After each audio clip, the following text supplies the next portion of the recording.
infinitive verb. סביר להניח שלמדת את זה בבית הספר לפני המון שנים, אבל כבר שכחת את זה לגמרי. אבל זה לא משנה כי עכשיו הבנו מה זה הדבר הזה, ואנחנו ממשיכים.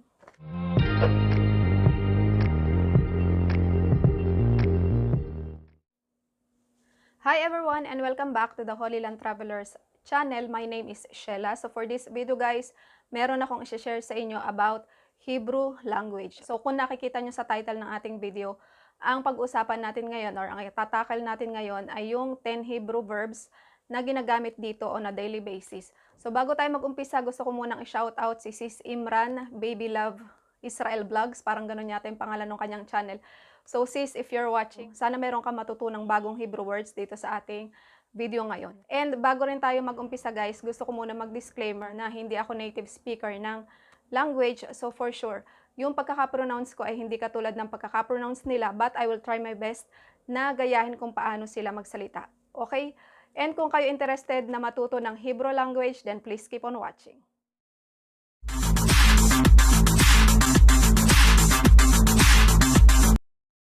So mga friends, bago tayo mag-umpisa, ang gagawin kong format is, sasabihin ko sa inyo yung infinitive verb and then yung kanyang specific na past, present, and future tense. Okay?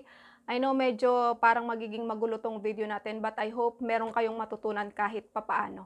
So ayun nga, kita nyo dito, ayan. So ayun yung ginawa kong pattern natin para hindi na rin ako malito, and inaral ko po siya ng bonggang-bongga bago ko i-share sa inyo. Syempre, nakakahiya naman kung mag-share ako sa inyo ng mali, di ba? But anyways, no one is perfect. So, kung meron man akong pagkakamali, pagpasensya nyo na po. And of course, pwede rin naman kayo mag-comment in the comment section down below kung meron kayong nakitang pagkakamali. Tumatanggap naman po ako ng critics. Okay? So, bago pala tayo mag-umpisa guys, ipapaliwanag ko muna sa inyo kung ano yung infinitive verb. Since verb yung ating pag-uusapan ngayon. Ito yun, infinitive form of a verb. The infinitive form of a verb is the verb in its basic form. It is the version of the verb which will appear in the dictionary. So basically, yung mga infinitive verbs or yung infinitive words na itatakal natin ngayon ay yung mga words na nagsisimula sa word na to. For example, to run, to love, to care, to think, to support. So yun yung mga example niya. So yung ating first verb is to be able to or can. Ang kanyang translation, infinitive translation in Hebrew is Li-hi-yot Me-su-gal. Li-hi-yot Me-su-gal. Yung kanyang past form of the verb is yakholti. Yakholti. While yung kanyang present is yakhol for male and yakhola for female. Okay? Yakhol and yakhola. While yung kanya namang future tense is ukhal. Ukhal. Okay? So, magbibigay ako ng example sa inyo guys, and yung example ko is, pinili ko na doon, it's either past, present, or future tense. So, kayo na lang yung mag-distinguish. So, example natin dito is, ani yakhola lashir. Ani, which is I, yakhola, which is can, lashir is to sing. So, yakhola yung ginamit ko dito sa example natin kasi babae ako. Pero kung kayo naman ay lalaki, ang sasabihin nyo is yakhol. Gets? Okay, yung ating number 2 is to love.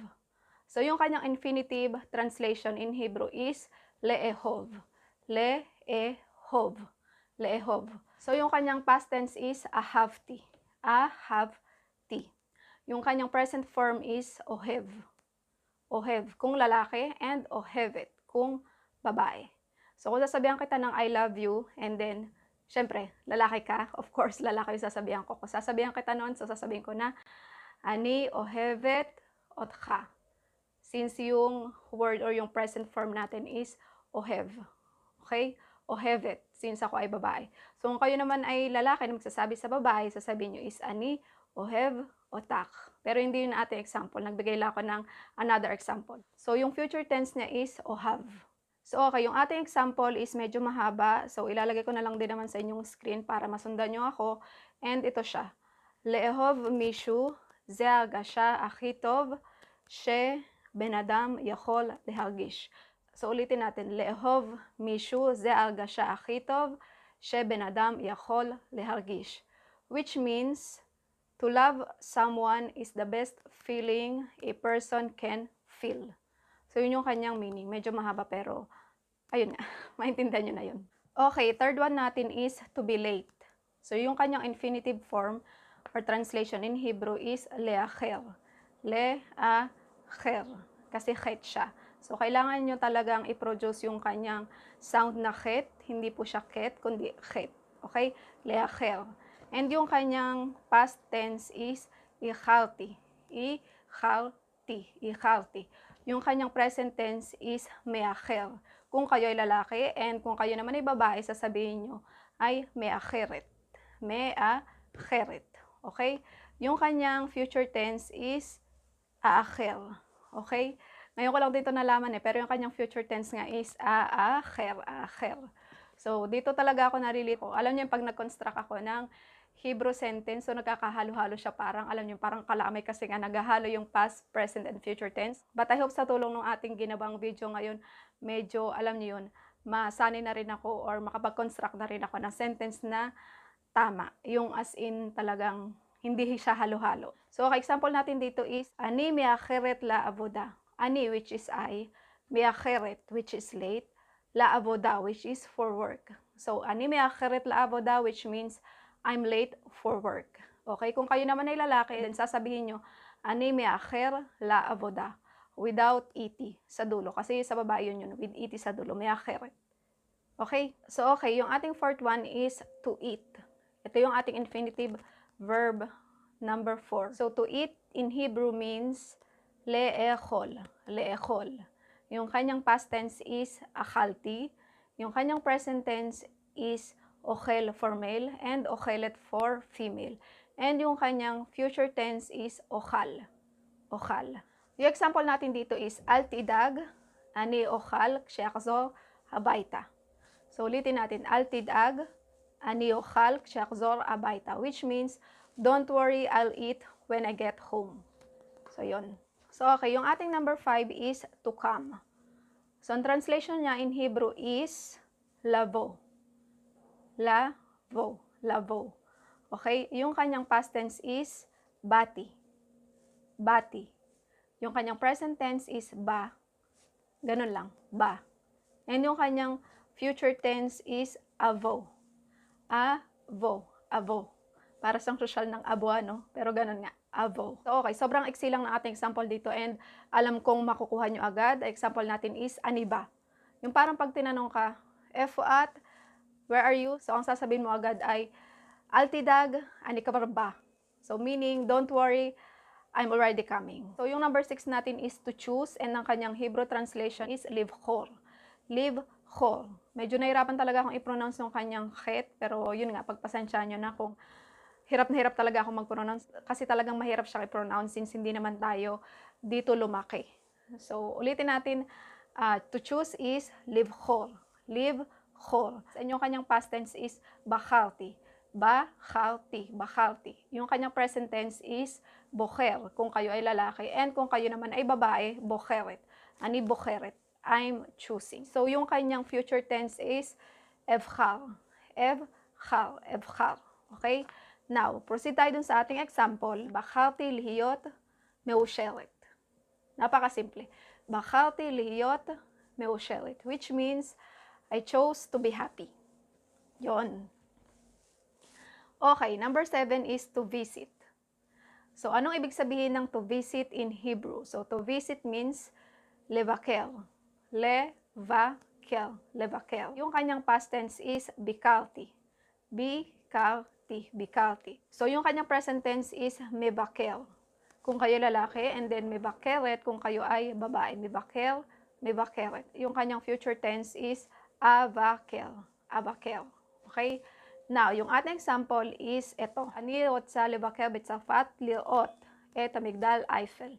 So, ulitin ko. Ani-lot sa Le-va-ker betsafat liot et amigdal Eiffel. Which means, I want to visit France to see Eiffel Tower. So, ayan talaga yung aking pinapangarap na nawa naman pagdating ng panahon ay matupad. So, okay, number 8 na tayo and malapit na tayong matapos. I hope hindi humaba itong ating video kasi ayoko din naman na sobrang haba yung ating video dito sa YouTube. And ayun nga. So, yung number 8 natin is to ask, which means le-va-kesh. Le-va-kesh. Le-va-kesh. And yung kanyang past tense is bikashti. bikashti. Bikashti.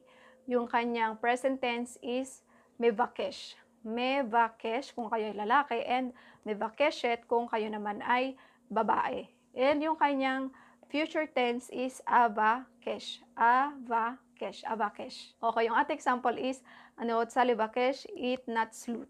Medyo nahirapan ako doon. But anyways, ulitin natin. Ano sa Le-va-kesh, eat not slut. Which means, I want to ask for apology. Yun. Okay, yung ating number 9 is to speak.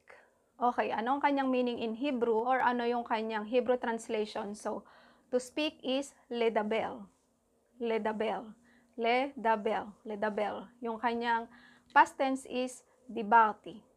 Dibarti. Dibarti. While yung kanyang present tense is me-da-ber kung kayo ay lalaki and me-da-beret kung kayo naman ay babae. And yung kanyang future tense is ada-ber. Ada-ber. Ada-ber. Okay, proceed tayo sa ating example. Ata me-da-ber, you tell me die. Okay? So, meron talaga mga tao na, example nga lang ng nanay ko talagang, lagi siyang full charge mula umaga hanggang gabi, meron siyang kwento. So, pwede niyong sabihin na, ata me-da-ber, you tell me die, which means, you talk too much kung yun ay lalaki. And kung ang sasabihin niyo naman ay babae, ang kausap niyo ay babae, ang sasabihin niyo is, at me-da-beret, you tell me die. So, you talk too much, ata me-da-ber, you tell me die, at me-da-beret, you tell me die. Okay? So, ito na yung last sa ating video finally. Sana hindi kayo na-bored kahit papaano. So, yung ating number 10 is to decide. So, ang translation niya in Hebrew is Le-hakh-lit. Le-hakh-lit. Le-hakh-lit. To decide. So, yung kanyang past tense is ikh-latiti. Ich-latiti. Ich-latiti. Ich-latiti. Yun yung kanyang past tense. Now, yung kanyang present tense is maklit kung kayo ay lalaki and maklita kung kayo ay babae. And yung kanyang future tense is akhlit. Akhlit. Akhlit. Okay, example natin is ata makhlit lachaim shelcha, which means you decide for your life. Tama naman, di ba? So, yun nga. Yung example natin is para sa lalaki and kung babae naman yung sasabihan nyo, ganito yung sasabihin nyo sa kanya. At maklita lachaim shelach. At maklita lachaim shelach.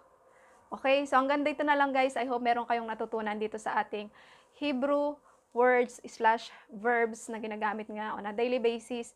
And kung kayo merong mga comment suggestions or anything else, please comment down below. And kung kaya ko rin namang gawin, why not? So thank you so much sis Imran Baby Love Israel Vlogs. So thank you so much sis sa pagre-request ng video natin. And of course, kung gusto nyo naman ganitong klaseng video, I hope mag-comment kayo sa comment down below para naman makita ko. And for sure, gagawa ulit ako ng part 2 or yung ating bet na tinatawag. Kasi 10 lang naman yung ginawa ko ngayon para nga hindi siya humaba ng bonggang-bongga. So, ayun na guys, tatapusin ko na ulit. And kung hindi ka pa nakakapag-subscribe dito sa channel na to, then please don't forget to subscribe. And huwag mo na rin kalimutang i-tap yung notification bell para ma-notify ka every time na meron akong upload na video. And ayun nga guys, thank you so much for lending some of your time in watching this particular video and I hope makita ko pa kayo next time. Bye!